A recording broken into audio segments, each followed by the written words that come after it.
하나님 감사합니다.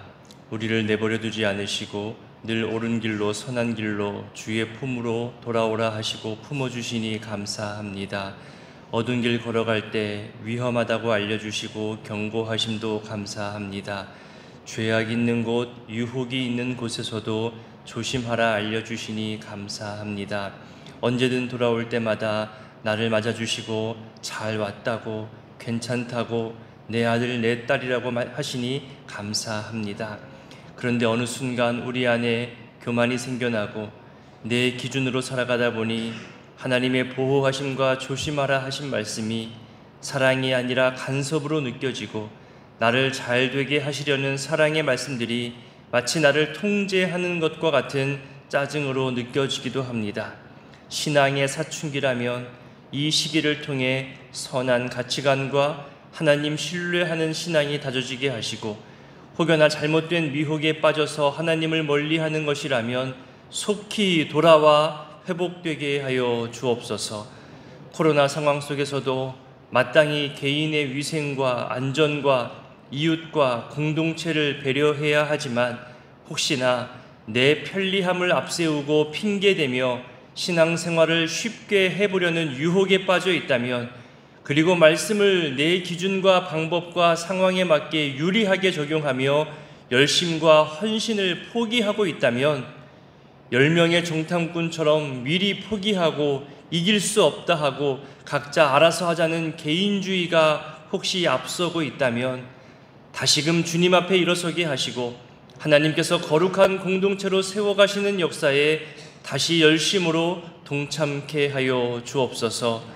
혼자 살아가는 존재가 아니기에 서로 연결되어져 있고 함께 지어져가는 존재들이기에 더더욱 이 신앙 공동체, 교회 공동체 안에서 벗어나지 않도록 서로 간 힘써 지켜가게 하여 주옵소서. 하나님, 밤에 몇 번이나 깨야 할 만큼 무더위가 심합니다.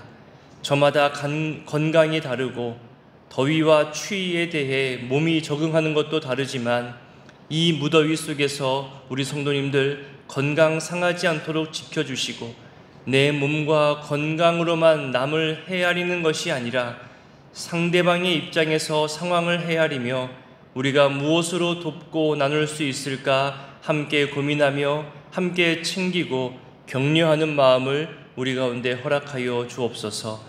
하나님, 사랑하는 부모님과 가족을 먼저 떠나보내고 장례를 치른 지 1주년, 2주년 그런 의미 있는 날을 맞으며 고인을 추모하고 그 평생의 가르침과 신앙을 되새겨보며 가족 모임을 준비하는 가정들이 있습니다. 슬픔에서 벗어날 만큼의 시간이 흘렀지만 여전히 그립고 생각나고 눈물 흘리기도 합니다. 이번 추모의 시간들을 통해 다시금 주의 위로가 있게 하시고 가족들 간 사랑과 화목을 확인하게 하여 주옵소서. 하나님, 오늘 잠시 후 병원에 입원하여 수술하는 권사님이 있습니다. 병원이 익숙하기도 하지만 언제나 두렵고 걱정되는 곳이기도 합니다. 작은 약물 하나, 마취제, 수술 도구들, 전기장치들, 집도 않은 의사와 의료진들의 컨디션, 모든 것이 순조로움 가운데 진행되어지게 하여 주셔서 마치 아프지 않았던 것과 같이 치료받고 회복되는 은혜를 허락하여 주옵소서. 그 은혜로 더욱 교회와 가정을 위해 감사로 섬기고 헌신할 수 있도록 강건케 하여 주옵소서. 하나님, 이 새벽에도 주의 전에 나올 때에 준비한 마음과 예물의 손길이 있사오니 주님, 이 손길과 마음 받아주시고 하나님께서 귀한 방법으로 선한 방법으로 응답하여 주시옵소서. 이제 말씀 앞으로 나아가고자 합니다. 주께서 무엇라 말씀하시는지 또 우리가 어떻게 반응해야 하는지 예레미야를 통해서 오늘날 우리 교회에 주시는 말씀은 무엇인지 귀 기울여 듣게 하여 주시고 실천할 수 있는 믿음도 허락하여 주옵소서. 함께 하실 성령님을 의지하오며 예수님의 이름으로 기도드립니다. 아멘. 오늘 본문은 예레미야 13장 15절로 27절까지입니다. 예레미야 13장 15절로 27절까지 함께 봉독하겠습니다. 너희는 들을지어다. 귀를 기울일지어다. 교만하지 말지어다. 여호와께서 말씀하셨음이라. 그가 어둠을 일으키시기 전, 너희 발이 어두운 산에 거치기 전, 너희 바라는 빛이 사망의 그늘로 변하여 침침한 어둠이 되게 하시기 전에 너희 하나님 여호와께 영광을 돌리라. 너희가 이를 듣지 아니하면 나의 심령이 너희 교만으로 말미암아 은밀한 곳에서 울 것이며 여호와의 양떼가 사로잡힘으로 말미암아 눈물을 흘려 통곡하리라. 너는 왕과 왕후에게 전하기를 스스로 낮추어 앉으라. 관 곧 영광의 면류관이 내려졌다 하라. 네겝의 성읍들이 봉쇄되어 열자가 없고 유다가 다 잡혀가되 온전히 잡혀가도다. 너는 눈을 들어 북방에서 오는 자들을 보라. 내게 맡겨졌던 양떼, 내 아름다운 양떼는 어디 있느냐? 너의 친구 삼았던 자를 그가 내 위에 우두머리로 세우실 때에 내가 무슨 말을 하겠느냐? 내가 고통에 사로잡힘이 산고를 겪는 여인 같지 않겠느냐? 내가 마음으로 이르기를 어찌하여 이런 일이 내게 닥쳤는고 하겠으나 내 죄악이 크므로 내 치마가 들리고 내 발 뒤꿈치가 상함이니라. 구스인이 그의 피부를 표범이 그의 반점을 변하게 할 수 있느냐? 할 수 있을진데 악에 익숙한 너희도 선을 행할 수 있으리라. 그러므로 내가 그들을 사막 바람에 불려가는 건불같이 흩으리로다. 여호와의 말씀이니라. 이는 내 몫이요 내가 헤아려 정하여 내게 준 분깃이니 내가 나를 잊어버리고 거짓을 신뢰하는 까닭이라. 그러므로 내가 내 치마를 내 얼굴에까지 들춰서 내 수치를 드러내리라. 내가 너희의 간음과 사악한 소리와 들의 작은 산 위에서 내가 행한 음란과 음행과 가증한 것을 보았노라. 화 있을진저 예루살렘이여 내가 얼마나 오랜 후에야 정결하게 되겠느냐 하시니라. 아멘. 오늘 본문은 어제 본문에 의해서 심판을 예언하는데 교만과 악에 빠져있는 유다 백성을 향하여서 세 가지 경고와 심판을 하게 됩니다. 세 가지 중 첫 번째로 15절부터 17절까지입니다. 유다의 교만을 멈추라는 직접적 경고이지요. 그것도 삼중 명령으로 엄하게 말씀하십니다. 보십시오. 들을지어다, 귀 기울일지어다, 교만하지 말지어다, 세 번 연이어 명령하지요. 듣고 귀를 기울인다는 것은 같은 내용입니다. 선지자를 통해 주시는 하나님의 말씀을 멸시하던 그런 유다 백성인데 이 말씀을 들으라고 다시 한번 강하게 명령하죠. 동시에 그런 유다의 완악함을 드러내고 계신 겁니다. 이것이 교만이라 말씀합니다. 여러분, 교만에 대해 여러분들은 어떤 정의를 가지고 있습니까? 교만이 여러 정의가 있지만 성경에서 특히 오늘 본문에서 살펴볼 수 있는 교만의 정의는 자기 자신의 위치를 잃어버린 것, 이것이 교만이라는 겁니다. 우리는 하나님의 창조물이죠. 피조물입니다. 피조물이 창조주의 명령을 듣지 않는 것부터가 자기 위치와 분수를 잃어버린 겁니다.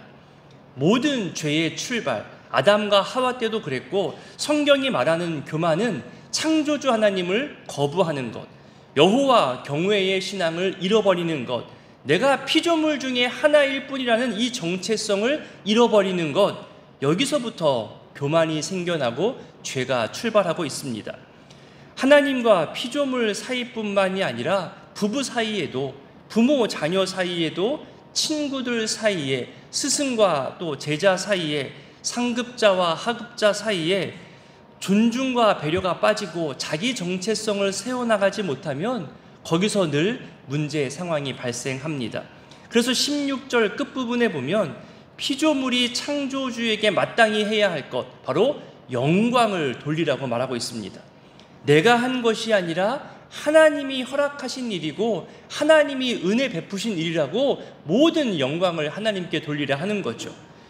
정말 그렇지 않나요? 내가 수고해서 얻은 것처럼 보이지만 하나님이 허락하시고 은혜 베푸신 일입니다. 내가 열심히 일해서 얻은 것처럼 보이지만 하나님이 이미 준비하시고 불러주시고 선물로 주신 겁니다. 기도 응답도 그렇지 않나요?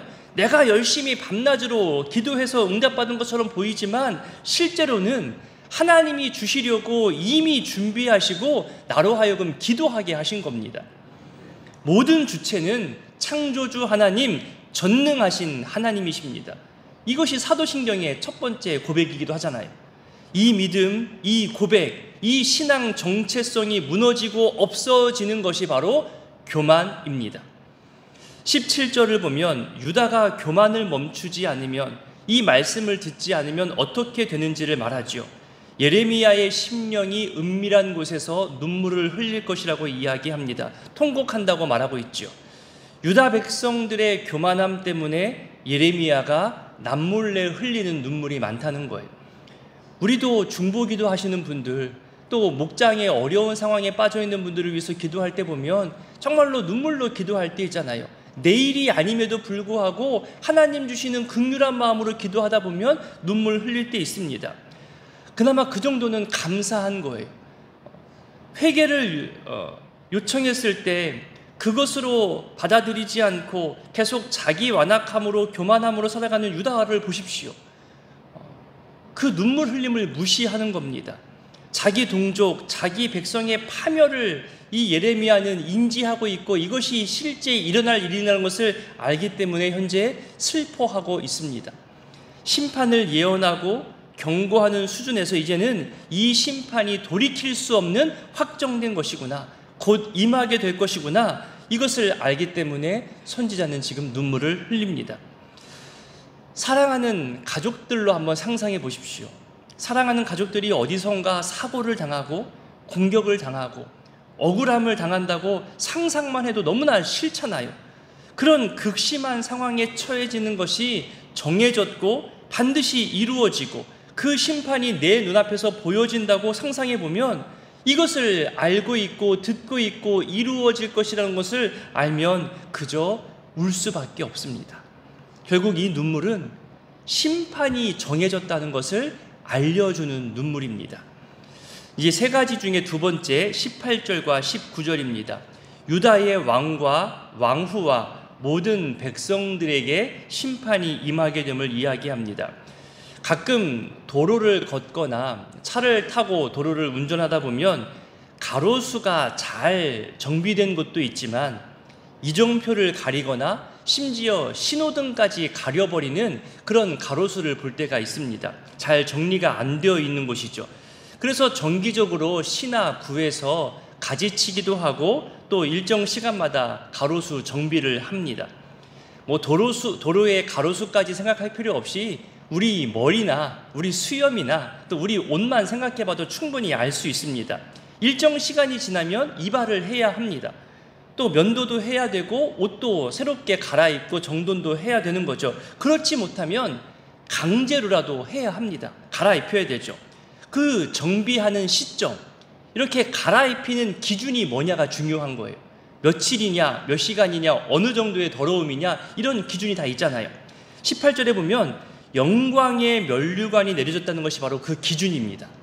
이제 너희 마음대로 너희 자발적으로가 아니라 하나님 기준을 들이대겠다. 하나님의 기준으로 너희에게 강하게 임재하겠다는 거예요.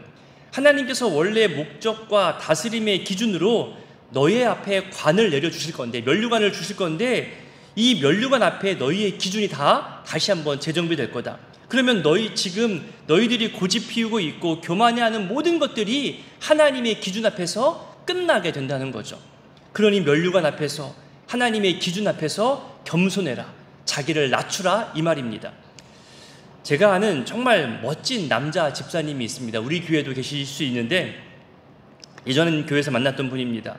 이분은 정말 옷을 너무나 잘 입습니다. 몸도 너무나 좋아요. 양복이 정말 잘 어울리는 분입니다. 그분에게 물었습니다. 어떻게 이렇게 10수년간 건강 관리와 몸매 관리를 하실 수 있냐고. 그랬더니 그분이 하시는 말씀이 이런 겁니다.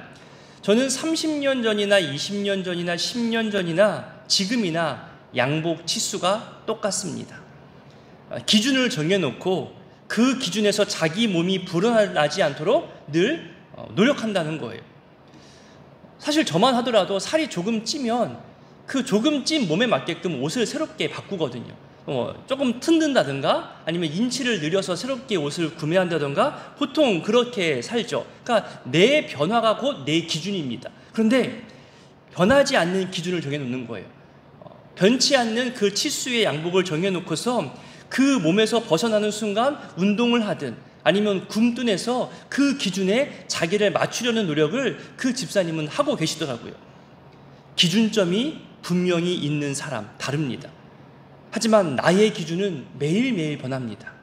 나도 모르는 사이에 내 유익에 맞게끔 기준이 변할 수밖에 없습니다. 그래서 객관적 기준이 필요합니다. 여기서 말하는 면류관이 그런 기준점이 된다는 거예요. 하나님의 기준, 본래 목적, 본래 방향인 거죠. 저도 불과 몇 년 전까지만 하더라도요, 저의 목회와 미래에 대해서 기도할 때 제 기준으로 기도했던 모습을 발견했더라고요. 흔히 이렇게 기도할 때가 있습니다. 하나님, 제게 맞는 옷을 입혀주세요. 그렇게 기도할 때가 있어요. 근데 어느 순간 더모야, 왜 너에 맞는 옷을 나에게 요구하니?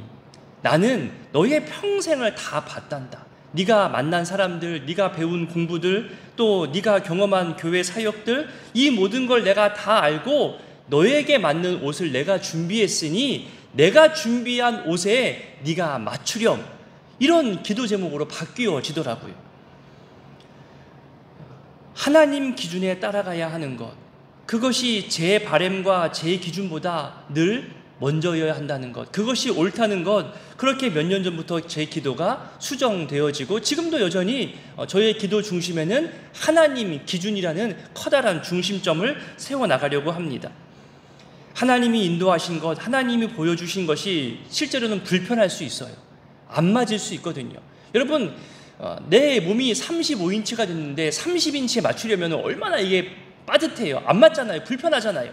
근데 그것이 맞다는 거예요. 하나님이 그렇게 하라면 하나님의 기준이 늘 옳다는 거죠. 제가 경험하고 제가 보았던, 또 언제든지 적용할 수 있는 성공적인 목회 사례도 저는 경험해보고 알고 있습니다. 하지만 하나님이 원하시는 것이 무엇일까? 하나님이 구의교회에서 원하는 치수는 무엇일까? 혹여나 우리가 나도 모르는 사이에 우리의 기준으로 바뀐 것은 아닐까? 지난 60년간의 역사와 앞으로 만들어가야 할 역사 가운데 하나님이 우리한테 제시하시는 기준은 무엇일까? 정말 심각하게 신중하게 검토하지 않으면 또 지금이 그런 좋은 기회잖아요. 담임 목회자가 바뀌었고 60주년이라는 의미 있는 시간이 맞잖아요. 너무나 좋은 시기이기 때문에 이때 자칫 유행 따라 가면 안 되잖아요. 그래서 하나님께서 우리에게 무엇을 요구하시는지, 코로나 이후로 바뀌어지는 이 시대 문화 가운데 무엇을 붙잡고 우리가 미래를 준비해야 하는지 조금 더디더라도 하나님의 뜻을 구하는 게 더 옳아 보입니다. 그래서 얼마 전부터 기도하면서 강조하며 또 새벽 기도 때 또 몇 번 말씀드렸지만 제 기도 속에 이 의미를 녹여내려고 하고 있습니다. 조금 더디더라도 서로 연결되어져 있고 우리가 함께 지어져 가고 있는 한 공동체구나. 이것을 기도 속에 녹여내기 위해서 언어로 만들어 보기도 하고 그렇게 노력하고 있는 중입니다.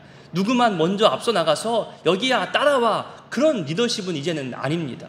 함께 손잡고 함께 걸어가야 하는 시대입니다. 아무리 주변을 봐도 통계를 봐도 변화를 봐도 함께 가지 않으면, 한 마음으로 가지 않으면 사분오열되는 것이 비일비재한 시대입니다. 그래서 성령이 하나 되게 하신 것을 힘써 지키게 하자는 그런 묵상이 나왔고, 하나의 공동체로 부름받고 연결되어지고 함께 지어져가고 함께 성장하고 성숙해져가는 그런 최근의 기도 제목들이 또 제 마음속에서 기도하게 됩니다. 그것이 저의 기도 속에 중요한 가치와 기준이 되고, 이것이 제 마음에 의한 기준인지 하나님께서 주시는 기준인지도 점검하는 시간을 갖고 있습니다.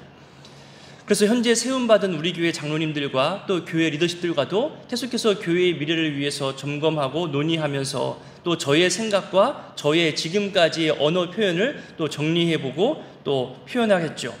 그렇게 신뢰함으로 하나님과의 관계를 한 번 더 점검한 다음에 한 걸음 내딛는 것이 중요하다고 여겨집니다.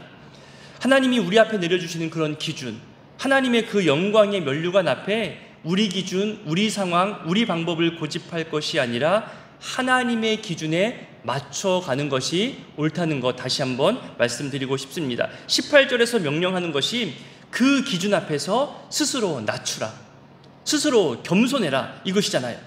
하지만 이 표현이 회개를 촉구하는 표현이 아니기 때문에 속상한 겁니다. 심판을 얘기하는 표현이거든요. 매일매일 그 기준에 나를 세워보지 않은 사람들은요, 어느 순간 주어지는 그 기준 앞에서 심판당하게 되어 있습니다. 여기서 왕과 왕후의 자리를 빼앗긴다는 의미거든요. 유다 왕가가 몰락한다는 뜻이거든요. 그래서 이 표현이 속상함으로 다가옵니다. 게다가 백성들마저 포로로 잡혀가게 됨을 예언하고 있습니다. 북쪽에서부터 내려오는 심판인데 네겝은 저 남쪽 끝부분입니다. 그러니까 우리나라로 말하면 북쪽에서 내려오는 심판인데 저 부산, 또 남해, 그리고 해남, 심지어 제주, 마라도까지 그렇게 모든 사람들이 끌려온다는 거예요. 북쪽 지방만 심판받는 것이 아니라 온 유다 전체가 다 심판을 받는다는 그런 표현인 겁니다. 그리고 19절 끝부분에 보면 온전히 잡혀간다는 것은 몸에 상처 나지 않고 지금 모습 그대로 끌려간다는 그런 표현이 아닌 거예요. 무슨 말이냐면 잡혀갈 때에 한 사람도 빠짐없이 모두가 다 억지로 강제로 모욕당하며 끌려간다는 그런 것을 강조하는 표현인 겁니다. 자, 이제 맨 마지막 세 가지 중 마지막 세 번째는 20절부터 27절까지입니다.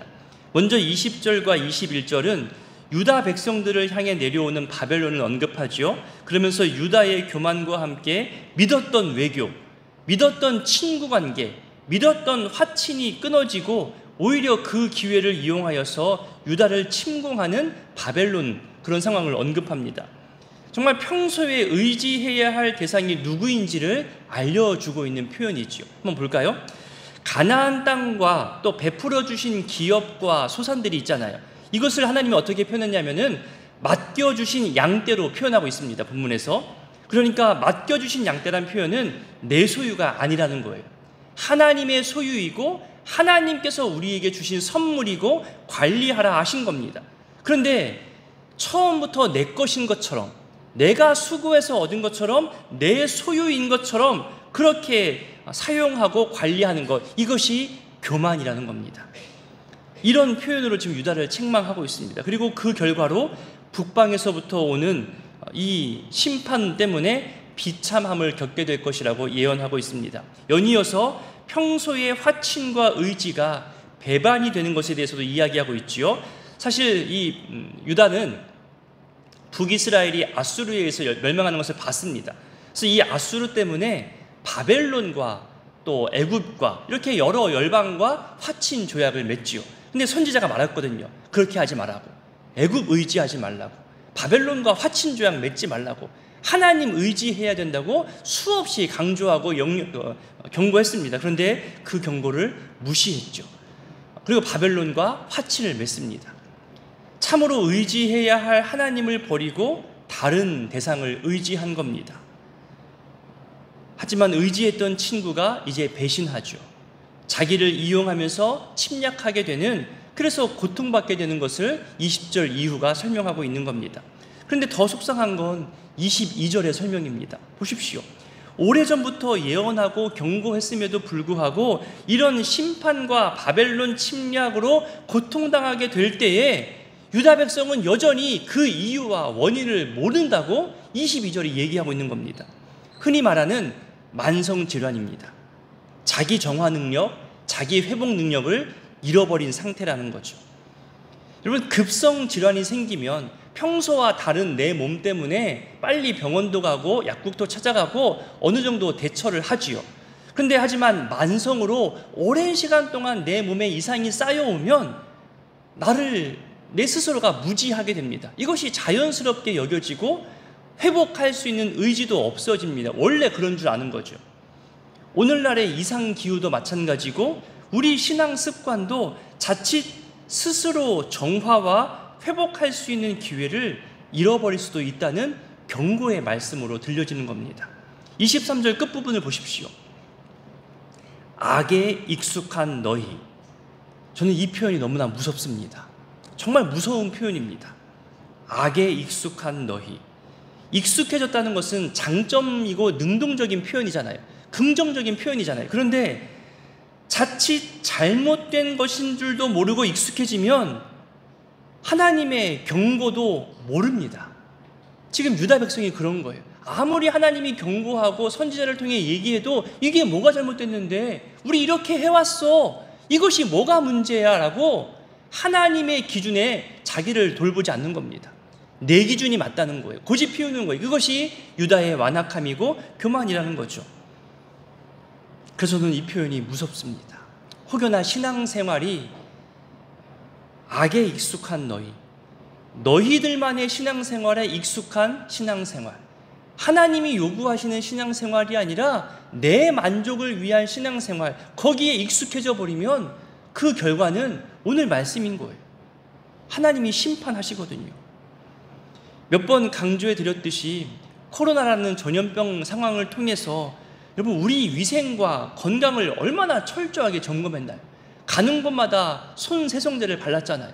가는 곳마다 온도를 체크했고 마스크를 썼고, 혹여나 그 눈에 보이지 않는 작은 바이러스가 나에게 올까? 내가 다른 사람에게 피해를 줄까? 정말 조심조심 해왔잖아요. 지금도 마찬가지고요. 예배 때 우리가 그렇게 하나요? 정말 작은 죄악이 하나님 성전에 들어오지 못하도록 우리가 그렇게 매일매일 참회하고 손 세정제 바르듯 우리 스스로 정결하는 그런 애씀이 있었는지를 하나님은 물으시는 것 같더라고요.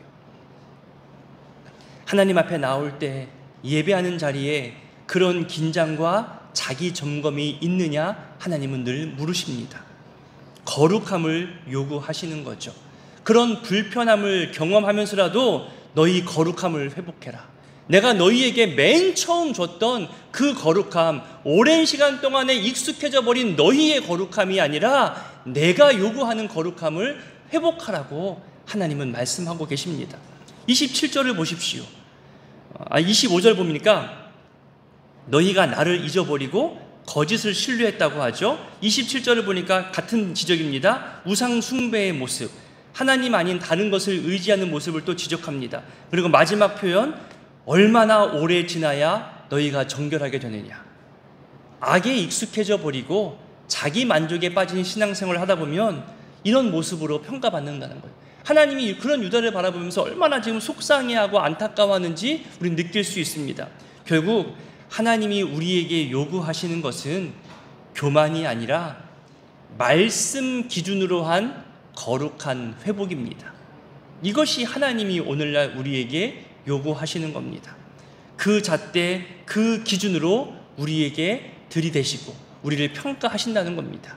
그때 그 면류관을 씌움받아야지, 그 면류관 앞에서 쓰지도 못하고 면류관 기준 앞에서 평가만 받고 혼나기만 하고 심판당하면 얼마나 지난 날이 속상할까요? 그래서 여러분, 오늘 말씀 기억하며 기도하실 때에 내게 익숙한 것이 결코 선하다고 자신할 수 없기에 늘 하나님의 면류관, 하나님 말씀의 기준으로 나를 돌아보고 또 주변 신앙인들이 조언해 주는 것으로 나를 돌아보고 성찰하고 그렇게 거룩함을 회복시켜 나가게 되기를 우리 함께 기도했으면 좋겠습니다. 우리 주기도문으로 기도합니다. 하늘에 계신 우리 아버지, 아버지의 이름을 거룩하게 하시며 아버지의 나라가 오게 하시며 아버지의 뜻이 하늘에서와 같이 땅에서도 이루어지게 하소서. 오늘 우리에게 일용할 양식을 주시고 우리가 우리에게 잘못한 사람을 용서하여 준 것 같이 우리 죄를 용서하여 주시고 우리를 시험에 빠지지 않게 하시고 악에서 구하소서. 나라와 권능과 영광이 영원히 아버지의 것입니다. 아멘.